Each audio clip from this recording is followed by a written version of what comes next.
Mas tem dunas, é muito lindo. Tem a Praia da Guarita, assim. E era clássico, minha avó falava, compra pão, mas na padaria de Santa Catarina. Só que a gente atravessa, assim, 5 minutos, entendeu? Okay. E a gente morava mais perto, a gente morava perto do Rio. Então é só atravessar mesmo e voltar, enfim. Legal. Mas é muito legal porque a minha mãe é artista, né? Então eu cresci vendo minha mãe parar de vender chocolate e iogurte natural e fazer turismo para estudar teatro. Olha, que beleza. Então eu vi a minha mãe começar um sonho. Isso foi muito inspirador para mim, né? Ver ela estudando teatro, fazendo bruxas, vozes. Todos os meus tios ali sempre muito musicais, porque meu avô era pianista, o Clodomiro Caspari. É muito amigo do Nelson Freire, né? Estudaram juntos e tal. Então eles tinham uma vivência musical e sempre depois da janta era um sarau. E para mim aquilo era o que todo mundo tinha em casa, né? Quando você é na sua, você não imagina que é diferente. Aí eu fui crescendo, fui vendo que não era o comum, né? Todo mundo tocar violão, todo mundo ser afinado, todo mundo cantar. E isso era a coisa mais natural do mundo pra mim. E quando a minha mãe começou a estudar teatro, eu gostava muito de assistir os ensaios. Então eu implorava pra assistir e minha irmã Ficava detestava. na plateia, ficava lá atrás.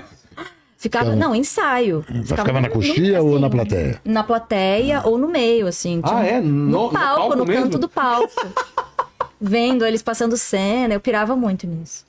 E a minha irmã, assim, com uma cara de bunda, assim, eu quero ir pra casa. Tipo, hoje ela é personal trainer, assim, né? Foi pra outra área. Claro. Que é o que a minha família também tem. A minha família é muito artista e muito do surf, do tênis, enfim, da montanha, do esporte. Olha. Então foram 2 coisas muito boas, assim, Legal. de referência. E aí, quando eu tinha 8 anos, eu fui assistir um ensaio de uma peça da minha mãe, que estava sendo dirigida pelo Zé Adão Barbosa, lá em Torres ainda. E era tipo cantoras do rádio. Pérrica 30, as cantoras do rádio. Era esse o clima, minha mãe tava lá, sendo uma cantora do rádio, eu maravilhada, vendo ela passar a cena. E eu vendo cada esquete, e eu passava pelos ensaios e tal. Aí o diretor chegou pra mim e falou, vem cá, você é filha da Marcinha? Eu falei, sou. Você quer participar do teatro? Eu falei, quero. Sem... Vergonha nenhuma. O que você quer fazer? Eu falei, garota. não sei, vou pensar. Aí ele falou, tá bom, fala com a tua mãe. Aí eu falei, mãe, vou fazer a Carmen Miranda. Ela falou, tá bom. Aí minha avó fez o figurino, minha tia fez a maquiagem. E aí a minha prima, que era a pessoa mais tímida do mundo, fez o Ari Barroso comigo. Olha! Com a cabeça baixa, assim, com o chapéu. Que barato. Quase cobrindo o rosto. Tem isso no YouTube. Enfim. Tem no YouTube, cara. Tem no YouTube, porque eu tinha na VHS também. Aí já digitalizei. Aquela imagem boa. E olha que loucura. Delícia. Quem tava na plateia? Paulo Otran. Nossa, Na minha estreia, o cara tava lá. que aleatório. E eu tenho uma foto com ele. Tipo, e me falava, ele é muito importante. Eu só fui entender depois de muito tempo a história do cara, né? No teatro. Enfim. Cara, eu amei. Eu me senti no meu quarto, assim. Eu queria ir pra tudo com a minha mãe. E aí, minha mãe foi morar em Porto Alegre. Ela ficou indo e voltando durante 1 ano. E a gente continuava com a minha avó lá e com os meus tios, tias. E aí ela pegou um trabalho muito legal. Ela virou a voz da Claro Digital na época. Claro Digital informa. Ela era a voz da telefonia. E aí ela assinou um contrato, conseguiu alugar um apartamentinho, pá. Olha, Tinha uma geladeira, uns recebeu o colchões cheque. pra isso gente aí. deitar. Que legal. E aí a gente conseguiu ir morar em Porto Alegre e lá tiveram outras oportunidades, principalmente na área da publicidade. E aí, colei na minha mãe, virei a locutora e cantora mirim. Fazia tudo o que era coisa. Meu primeiro trabalho oficial foi da Enciclopédia Larousse Cultural. Olha. Eu era a voz da enciclopédia. Que loucura. A voz Mas você lia as coisas? lia várias curiosidades e... Eu não sei se... Eu acho que passavam nas escolas, sabe? Lançava CD, fita, um livro. Eu era essa voz. E foi muito legal. Foi um trabalho que foi uma grana, assim, né? E o meu primeiro trabalho em Torres foi um jingle político. Primeiro trabalho fora do teatro, eu lembro até hoje. Ei, Mael. Nossa, gente, eu lembro. Uma mulher que sabe o que quer, que vai e que faz, que diz o que pensa, que vai com coragem, com caráter e firmeza. Neuza, Neuza, Meu Neuza. Deus, chorava isso. Ganhou? Gente, R$100. Não, tô falando. Não, a Neuza ganhou. A Neuza ganhou? Ganhou. Ai, o meu Neuza. vai cuidar. O Rio era bom. Jingle era Deus, adeus. Gente, E o compositor, o Neuza, Evandro, Neuza. tá o cara lá da Maneiríssimo. cidade, tá muito legal. Isso aí. E aí, eu virei essa cantora e locutora mirim da cidade. E sempre fui muito estudiosa, paralelamente. Curtia super ir pra escola, era sempre envolvida no Grêmio Estudantil. Organizava os festivais, os shows da escola. Porque daí eu convivia muito com a galera da Publiça e eu conhecia os caras das rádios. Então eu conhecia o Edu Santos, da Ipanema FM, que era a rádio mais cool da cidade. Aí eu falava, eu consigo trazer a comunidade ninjitsu pra tocar aqui na escola. Pera aí, Edu, como é que eu... Sabe, a banda de Porto Alegre? Quem é de Porto Alegre vai saber. A banda... no auge, Armandinho, no começo, tipo, vamos trazer eles pra tocar no festival da escola. E aí eu organizava essas coisas, né? Cara, eu rodei de ano no segundo ano, por falta. E aí minha casa caiu De tanto trabalhar. de tanto trabalhar. Eu não conseguia ir na escola. Eu tinha já meu celular, eu entrava na escola, pim, Lu, você consegue vir aqui às 10? Consigo. E Aí, assim, ó, por isso que tem a lei Larissa Manoela agora. É, Tá bom? Tá bom. pra comprar o seu milhozinho. Filho. cara, mas é que é foda, porque eu gosto, né, do que eu Sim, faço. lógico. E pra mim, eu nunca vi como uma perda. saco. Pelo contrário, a escola pra mim era um tipo, porra, mas por que eu tô estudando umas coisas nada a ver? Química. Tanto que, foi onde eu rodei. Química e história. História por falta. História Mas, o que que aconteceu? Quando eu saí da escola, eu falei, mãe, eu não vou repetir de ano. Não vou. Tipo, imagina, com um monte de amigo adulto na escola, eu entrava e falava, nossa, que gente idiota. Era tipo isso.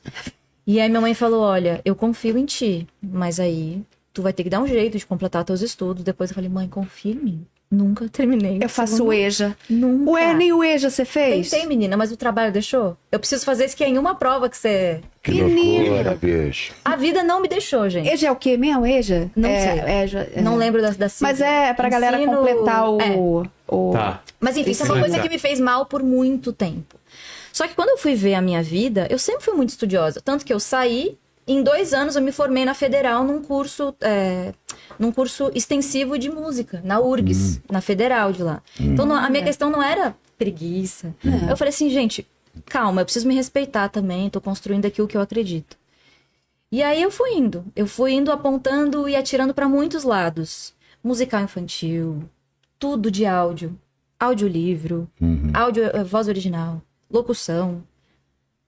Dublagem ainda não, porque eu não morava aqui, né? Então eu fui indo fazendo tudo menos dublagem. Dublagem começou quando eu vim morar em São Paulo. Você já fez aquele negócio de ligação que você fala, fulano, você é o amor da minha fiz pior. vida. Eu era apresentadora pior? de Telemensagem. Telemensagem. Eu fazia telegrama ao vivo. Nossa, com a Kombi. Como é? O que é isso? Ai, O que é isso? O que é isso? Ó, tipo, um cara manda pra namorada fazer uma surpresa, ela que ao vivo. chegava e Ia lá na Ia lá, porta, mandava abria. mandava mensagem. Ah, que genial. O Gabriel manda uma mensagem pra você. Eu ama muito. Pode sair, Carolina. A pessoa morrendo de vergonha. E era pra, esconda. era pra ser a coisa mais bonita, era muito brega. Ou era um sax ou um violino comigo, me acompanhando, fazendo a trilha sonora ao vivo, Kennedy. sempre desafinada. É uma coisa assim Tomara de que praxe. exista ainda, cara. Quero contratar um negócio desse. E eu Hoje achava a carreta muito mal, Foi furacão. uma das primeiras coisas que eu fiz também. Só que é isso, eu fazia, achava engraçado e pensava, a história pra contar. Tô aqui hoje. Aham, aham. Contando, com Enfim, eu certeza. fui indo. Depois disso, carreta furacão, né? Depois disso, carreta furacão, né? Ela é o fofão. O fofão carreta. Cara, ia ser incrível, né? Ela pega agora aqui, olha. Eu sou o fofão. Mas você fez o Last of Us lá no Rio Grande do Fiz, Sul. exatamente. Foi, Porque é. o que acontece? Na verdade, eu acho que eu só sou a Ellie, eu acredito nos destinos e tudo mais. Mas porque o casting foi feito em Porto Alegre pela Radioativa, que foi o primeiro estúdio que fez do Last of Us 1. Eles me conhecem desde os 10. Então, quando a Ellie chegou, eles falaram, a Luizinha. Poxa. Chamaram eu, mais 2, pra fazer o teste. Mas eu peguei. Se fosse aqui, eu nunca... Ih, eu tinha passado Eu tenho um monte de isso aí. opções. Ah, é. Todo mundo que já trampava com isso, né? Tanto que eu era uma das únicas do elenco de lá. O resto era tudo Rio de Janeiro e São Paulo, Olha. do jogo, né? Então a minha sorte foi que caiu lá, assim, que eu acredito muito que era pra ser. E, cara, eu continuo fazendo um pouco de tudo. Obviamente, focado mais na voz e nas minhas músicas. Então eu meio que presto serviços de voz pra dublagem, locução, jingle, publicidade. E reservo uma quantia pra me empresariar e poder ter as minhas músicas, lançar meus discos, fazer meus shows. O pessoal deu um toque pra você reaproveitar o jingle da Neuza e vender pra Neusaldina, né? Olha só, hein? Pode crer. Não é, Lene? É isso aí. Meu Deus do Olha lá. Reciclagem. Reciclagem. Neusaldina. Sensacional. E outro aqui, o cara, o Eduardo tá me enchendo o saco. Que menino com robô não era Astro Boy, era Super Dínamo. Perdão, que eu confundi o desenho. O pessoal fica bravo, né? Mas tinha um Astro Boy. Tinha também, eu não sei agora. Ele tá Astro falando que é Boy. um Super Dínamo. A avó Mas tá tinha o com- Super Dínamo. É, vou Super Dínamo. acreditar. Que apertava o narizinho do boneco e virava um sósia. Total. Nossa. O Uncharted, o pessoal também falou que foi dublado lá também. Foi. Isso. E eu fiz o 3, eu fui a Helena Fischer. Poxa. Você teve algum? Quê? Você teve algum personagem Se nesse show? tive, não vou lembrar. Aí parecia muito que você sabia. esqueço você falou todos. exatamente, aí parecia que você tinha. Não. Talvez, não. Acho que Você também esquece, né? eu esqueço tudo. Eu também. Meu HD é 128. É um negócio assim. Não dá pra saber quantos Se eu filmes, não quantos jogar desenhos fora, eu fizeram, não muita consigo coisa. Ah, não. Não. Eu, quando era criança, contava. É. Eu era muito precoce, né? Com 12 anos, eu assumi o financeiro da minha casa. Porque a minha mãe sempre trabalhou e nunca recebia. Eu falava, mãe, tem alguma coisa errada. Aí eu olhava, ela não tinha recebido as coisas. Aí eu comecei a ligar, oi, tudo bem? Com 12 anos. Aqui é a Luísa. Então, eu queria ver se os cachês da minha mãe e os meus estão disponíveis. Ah, Meu muito bem. Deus do Então, céu. Nossa. Márcia Caraca. Caspari, uma figura. Márcia essa história. Caspari. Eu fui fazer É um sua mãe. Minha mãe. curso. Eu fui fazer um curso de locução do Raul Seixas, do Márcio Seixas, louquíssima. Do Márcio Seixas. Fizemos o curso, a gente comprava online e tal, não sei o que, tinha as aulas remotas, beleza. Aí tinha uma aula magna que era feita com todo mundo do Brasil, num hotel, todo mundo vai pro Rio de Janeiro para poder fazer aquela aula com ele, com o mestre, vamos lá todo mundo. E aí, estamos lá fazendo a aula e tal, não sei o quê, todo mundo se apresenta, aquele esquema.